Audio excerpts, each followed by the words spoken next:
सूरत में आने वाले कपड़ा व्यापारी बर्बाद क्यों हो जाते हैं? क्या ऐसी परिस्थितियां हो जाती है उसके कारण वो बर्बाद हो जाते हैं? उनको अपना बिजनेस बंद करना पड़ता है, उनको ऐसी स्थितियों में आना पड़ता है कि उनका कर्जा हो जाता है और वो कर्जा चुका नहीं पाते। क्यों हो जाता है बर्बाद? वो ऐसे क्या कारण हो जाते हैं? जब 20% का होलसेलर का मार्जिन भी आपको डायरेक्ट हम लोग देना चाहते हैं, लेकिन आप क्या करते हो? आप रिक्शा वाले की बात में आ जाते हो, आप होटल वाले की बात में आ जाते हो, आप एजेंट लोगों की बात में आ जाते हो, तो आपको 100% नुकसान नहीं मिलना है। दोस्तों, उनसे बच के रहो। जिसके माल में चोरी होगी, जिसकी रेट में चोरी होगी, वो कभी भी आपको सही डेफिनेशन नहीं देगा माल की। नमस्कार दोस्तों, मैं रितेश मोदी केसरिया टेक्सटाइल कंपनी में आपका हार्दिक स्वागत करता हूं। दोस्तों, ये वीडियो आपको सिखाएगा कि आपको बिजनेस करना है कि नहीं करना, और ये वीडियो ही आपको बताएगा कि सूरत में आने वाले कपड़ा व्यापारी बर्बाद क्यों हो जाते हैं। क्या ऐसी परिस्थितियां हो जाती है उसके कारण वो बर्बाद हो जाते हैं। सूरत से माल लेने के बावजूद भी वो बर्बाद हो जाते हैं। उनको अपना बिजनेस बंद करना पड़ता है, उनको ऐसी स्थितियों में आना पड़ता है कि उनका कर्जा हो जाता है और वो कर्जा चुका नहीं पाते। ऐसी स्थितियां बन जाती है, ऐसी परिस्थितियां बन जाती हैं। दोस्तों, मेरा ये मानना है, मैं जब देखता हूँ कस्टमर्स आते हैं यहाँ पे, रोज दिन रात हमारे पास भी कस्टमर्स बहुत आते हैं। सुबह 9:30 बजे हमारे ऑफिस चालू होता है, रात को 9 बजे तक हमारे पास में कस्टमर्स आते हैं। हम लोग कस्टमर्स को देखते हैं, बातचीत करते हैं, तो उनसे आइडिया आता है कि कितने कस्टमर बेवकूफ बनते हैं।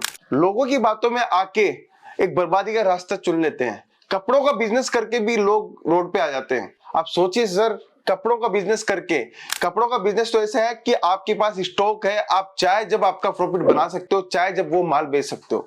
उसके बावजूद भी सूरत में आने वाला 70 से 80% व्यापारी बर्बाद हो जाता है कपड़े की दुकान खोलने के बाद में। क्यों हो जाता है बर्बाद? वो ऐसे क्या कारण हो जाते हैं? तो आज के वीडियो के अंदर यही बात करूंगा मैं। सूरत से परचेजिंग करने के बाद भी वो कपड़ा व्यापारी एक अच्छा मुनाफा नहीं कमा पाता और एक अच्छी व्यवस्था अपनी दुकान पे नहीं दे पाता, और उसको बाद में ऐसी परिस्थिति आ जाती है, उसको दुकान बंद करना पड़ता है और कर्जे का शिकार हो जाता है। सबसे पहला जो कारण है वो आपका है, आपका चुनाव करना।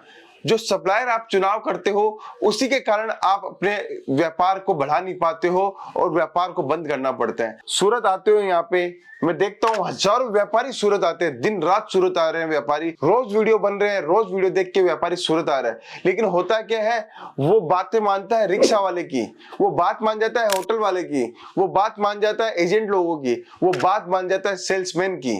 उन लोगों पर विश्वास करने के कारण उनसे माल परचेसिंग कर लेता है। दोस्तों, कोई चीज 100 रुपए की चीज होती है कॉस्टिंग, उसका अगर सूरत वाला 105 रुपए ले रहा है तो कोई भी नाजायज वो रेट नहीं ले रहा है। वो 110 भी ले रहा है तो भी कोई नाजायज नहीं है। लेकिन 100 रुपए की चीज का 140 रुपए अगर वो ले रहा है तो वो सारा का सारा पैसा नाजायज है। आप सोचो, आपको मैं अगर 140 रुपए में वो माल दूंगा तो आप क्या रेट में बेचोगे? 1000 रुपए वाला प्रोडक्ट अगर मैं 1400 रुपए में दूंगा तो आप क्या रेट बेचोगे? आप कितना मार्जिन एड ऑन करोगे इसके ऊपर? तो 100% आपको तो नुकसान ही होना है। दोस्तों, व्यापार एक बार माल खरीदने से नहीं होता कि आप माल लेके आ गए दुकान, अब जिंदगी भर माल नहीं खरीदना। अगर आपके पास में माल सस्ते से सस्ता रेट का होगा तभी आप मार्जिन कमा पाओगे, तभी आप दूसरा माल ले पाओगे। आप पहले वाला माल बेच ही नहीं सकते हो और उसके पर रेटें इतनी ज्यादा लग चुकी है, इतनी ज्यादा रेट में आपने परचेजिंग कर ली है, तो वो माल बेचोगे कैसे आप? तो आप जो क्या करते हो, उन लोगों के विश्वास पे, उन लोगों के काम पे आप माल परचेजिंग कर लेते हो जहां महंगा से महंगा प्रोडक्ट मिलता है। दोस्तों, अगर आपको माल खरीदना है तो सबसे पहले माल की नॉलेज लो, माल कैसे खरीदा जाता है। अगर आप अच्छे मैन्युफैक्चरर का चुनाव नहीं करते हो तो उसके यहाँ आके आप देखिए कि वो एक्चुअली मैन्युफैक्चरर है कि नहीं है, या बातों में ही वो मैन्युफैक्चरर है। तो आपको अगर बर्बाद होना है तो आप उन लोगों के पास जाइए जो आपको ज्यादा से ज्यादा रेट देवे।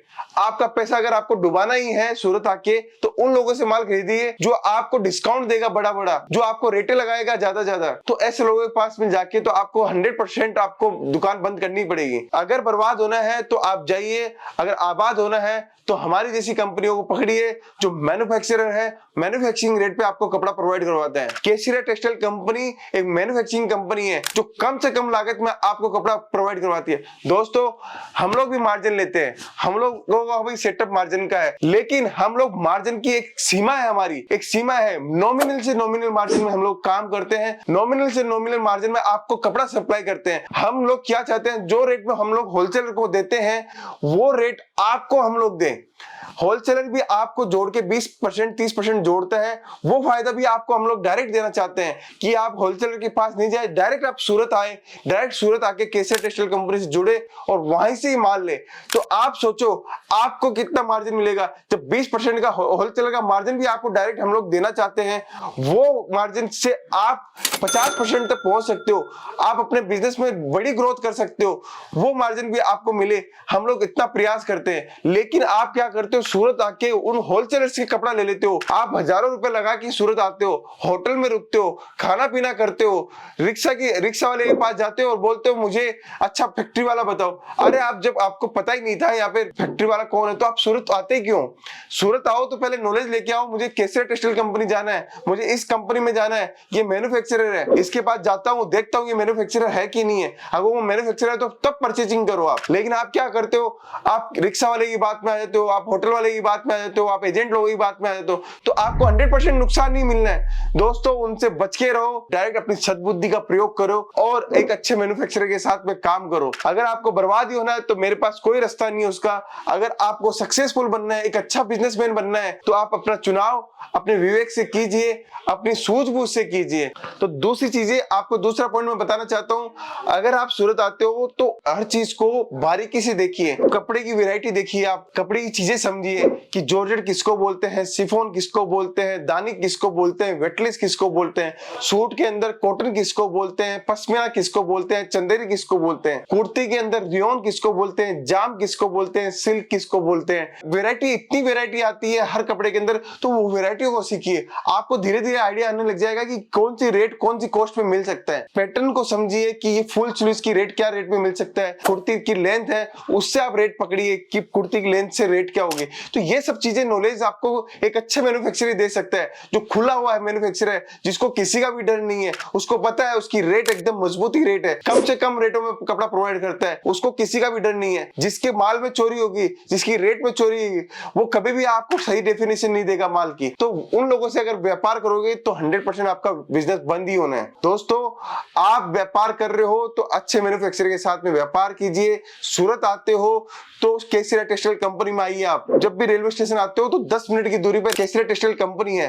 केसरिया टेक्सटाइल कंपनी मिलेनियम मार्केट के अंदर है। आप आओगे तो फ्रंट में दिखेगा। मैं देखता हूं कि लोग यहाँ पे मिलेनियम मार्केट के दरवाजे तक आ जाते हैं, उसके बाद में भी एजेंट लोग बोलते हैं केसरिया टेक्सटाइल कंपनी तो और कहीं पे है। सर जी मैं आपको बता देना चाहता हूँ केसरिया टेक्सटाइल कंपनी सूरत में एक ही कंपनी है, एक ही मार्केट के अंदर है, मिलेनियम टेक्सटाइल मार्केट के अंदर। कहीं भी दूसरी कंपनी नहीं है, ना हमारी कोई दूसरी ब्रांच है, ना दूसरी फैक्ट्री है। हमारे पास में कस्टमर रेलवे स्टेशन से उतरता है, वो डायरेक्ट हमें ही अप्रोच करता है और डायरेक्ट केसरिया टेक्सटाइल कंपनी मिलेनियम मार्केट में पहुंचता है और पहुंच के वहीं से अपना काम स्टार्ट करता है। तो दोस्तों आप किसी के बहकाव मत आओ, केसरिया टेक्सटाइल कंपनी कोई दूसरी ब्रांच नहीं है, डायरेक्ट आप आइए केसरिया टेक्सटाइल कंपनी। अगर आपको असुविधा हो रही है पहुंचने में तो हमारी टीम से कांटेक्ट कीजिए और डायरेक्ट पहुंचिए। हम लोग पिक एंड ड्रॉप की सुविधा देते हैं, आपको रेलवे स्टेशन पे आपके टाइम के ऊपर आपको गाड़ी उपलब्ध हो जाएगी। आप डायरेक्ट आइए और डायरेक्ट अपनी शॉपिंग स्टार्ट कीजिए। दूसरा, अपनी कॉस्ट को कैसे कम कर सकते हैं अपन, वो चीजों पे विचार कीजिए।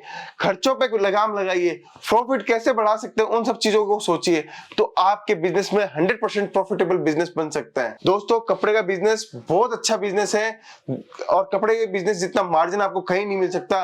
हम लोग वुमेन्स वेयर की कंप्लीट रेंज एक छत के नीचे रखते हैं, आपको किसी भी प्रकार की असुविधा यहाँ पे होगी नहीं। हमारे यहाँ पे सारी रेंज आपको एक छत के नीचे मिल जाएगी और आप यहीं से सारा का सारा बिजनेस स्टार्ट कर सकते हो। तो दोस्तों आइए जुड़िए केसरिया टेक्सटाइल कंपनी और अपने बिजनेस को बढ़ाइए और मैन्युफैक्चरिंग रेट पे कपड़ा लीजिए। दोस्तों आज का मैं वीडियो यहीं समाप्त करता हूं। मुझे कमेंट करके बताइए कि आपने जब बिजनेस स्टार्ट किया तो आपको लॉस हुआ कि फायदा हुआ।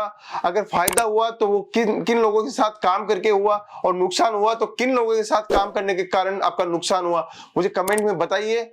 आज का मैं वीडियो यहीं समाप्त करता हूं। बहुत बहुत धन्यवाद। साड़ी कुर्ती या हो लहंगा, सही दाम का नाम के